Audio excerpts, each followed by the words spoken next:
This, as you might know, is Tom Sawyer's Island at Magic Kingdom at Disney World. I, as you probably don't know, am a dad who is struggling with the fact that he's going to have an empty nest in a year and rather than face his emotions is trying to travel and see the world and do a YouTube channel. I plan on sticking around for as long as I possibly can. Tom Sawyer's Island, on the other hand, is going away. This is a shame, and I'm not one of those that complains every time Disney makes a change to their parks. I'm actually good with Dinosaur going away. It either needed a revamp or it needed to go, so I'm happy with a new Indiana Jones ride. I'm even excited about the Cars ride that's coming to this area. And I'm not even saying that Tom Sawyer's Island is perfect the way it is. It could definitely use some upgrades. If you've ever been to Disneyland and been to the Pirate's Lair, which when I was a kid was also called Tom Sawyer's Island, you'll note that it's quite a bit more immersive than the one at Magic Kingdom at Disney World. At Disney World, there are several places it feels like you're just strolling through a city park.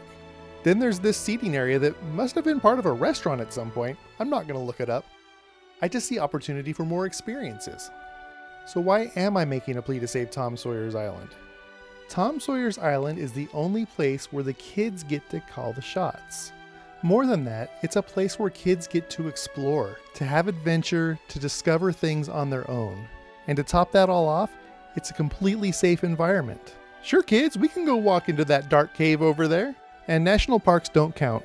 Even though they are amazing and everyone should visit them, they are a guided tour and the kids don't get to discover on their own. It can also be a mood changer for these kids who are tired of standing in lines all day. Even though they enjoy the rides and they love going on them, the lines wear them out. So a personal story. Back in 2015, we went to Disneyland at Christmas. It was the busiest I have ever experienced at Disneyland. We waited nearly 2 hours in line just to experience a new addition to Star Tours for Episode 7. Needless to say, my kids were grumpy. So I sat down and I had a talk with them. I told them, hey listen, this isn't going to be our normal Disney trip. We're only going to go on rides that have exclusive Christmas theming, and we're going to find other things to do with ourselves to have fun in the park. And yes, that speech worked. Well, that speech and then the fact that we headed to the Pirate's Lair right after that. For one thing, the crowds are smaller on the island.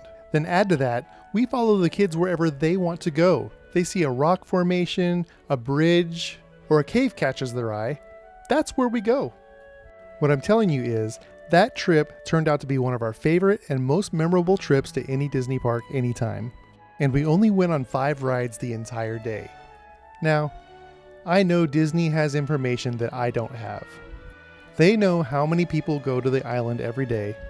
They know whether it's families having fun and playing on the island, teenagers going out there and causing trouble, or just older people going out there for nostalgia. If fewer people are going to Tom Sawyer's Island now, 1, shame on you, this is your fault. And 2, maybe give it some updates like Disneyland got. The original Tom Sawyer's Island was designed by Walt Disney himself. On the Disneyland webpage, it says that just days before construction began, he took the plans home and reimagined the design, creating the inlets, coves, and atmosphere the island is known for today. Unfortunately, kids don't know who Tom Sawyer is today, but Walt Disney himself knew the importance of discovery to kids. It's really important for development and confidence. Alright, so here's my compromise.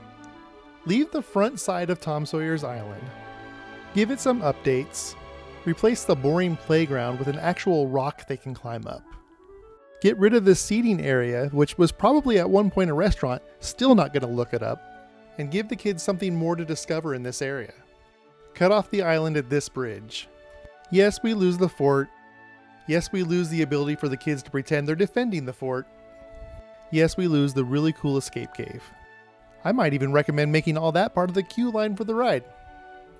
And by the way, if anyone at Disney is watching this, I am available for talks about being an Imagineer. I literally have hundreds of ideas that I've written down over the years as I've walked through the parks. I do love my job as an AV tech, but that's also a useful skill for modern rides. Makes you think. Thanks for watching this video. If you're also sad about seeing Tom Sawyer's Island go away, give this video a like so it can be spread far and wide across the internet, and maybe even the Disney execs will get to see it. Then in the comments, tell them the reasons why you're upset that it's going away. We still have time, people. They haven't broken ground yet. This was just 2 weeks ago that I shot this video. And I will see you next time.